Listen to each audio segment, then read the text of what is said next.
Hello दोस्तों। आज की इस वीडियो में हम बात करेंगे कि अपने देश के अलग अलग नाम क्या हैं और उन सब के पीछे क्या क्या कहानियाँ हैं। तो फिर चलिए शुरू करते हैं। तो दोस्तों, सबसे पहले बात करते हैं भारत के अंग्रेज़ी नाम इंडिया की। इंडिया जो शब्द है वो सिंधु नदी के अंग्रेज़ी नाम इंडस रिवर यानी कि इंडस से लिया गया है। क्योंकि दोस्तों, सिंधु घाटी की सभ्यता को विश्व की प्राचीनतम सभ्यता माना जाता है और भारत में मनुष्यों के इतिहास का प्रारंभ भी सिंधु घाटी की सभ्यता से ही माना जाता है। दोस्तों, अब बात करते हैं कि अपने देश का नाम भारत कैसे पड़ा। क्योंकि भारत नाम के पीछे कई अलग अलग कहानियाँ हमारे पुराणों और काव्यों में दी जाती हैं। तो आइए एक एक करके सबको देखते हैं।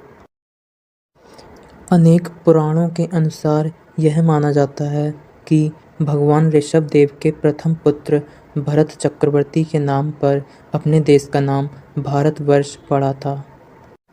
रामायण के अनुसार यह माना जाता है कि सूर्यवंशी राजा श्री दशरथ जी के दूसरे पुत्र भरत के नाम से अपने देश का नाम भारतवर्ष पड़ा था।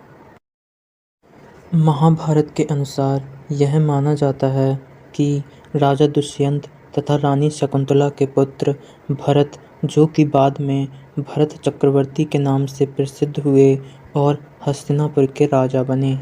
हस्तिनापुर पर राज करते हुए राजा भरत ने कई राज्यों पर विजय प्राप्त कर ली थी और कई राज्यों से अच्छे संबंध बनाकर अपने राज्य को बहुत विशाल बना लिया था।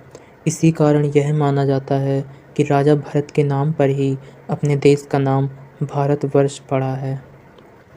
दोस्तों, इन कहानियों के अलावा भारत नाम को लेकर अलग अलग पुराणों जैसे विष्णु पुराण, मत्स्य पुराण आदि में अलग अलग कहानियाँ प्रचलित हैं। तो आइए अब देखते हैं कि भारत और इंडिया के अलावा और कौन कौन से नाम से भारत को जाना जाता है। इन दो प्रसिद्ध नामों के अलावा अपने देश को और भी कई नामों से जाना जाता है, जैसे कि भारतवर्ष, जम्बूद्वीप, भारतखंड, आर्यावर्त, हिंदुस्तान आदि अन्य कई नामों से भी अलग अलग कहानियाँ जुड़ी हुई हैं। तो दोस्तों, कैसी लगी आपको ये हमारी वीडियो, हमें कमेंट करके बताएं। और आप कोई सुझाव देना चाहते हैं, जिस टॉपिक पर आप वीडियो देखना चाहते हैं, वो टॉपिक भी हमें कमेंट करके बता सकते हैं। धन्यवाद।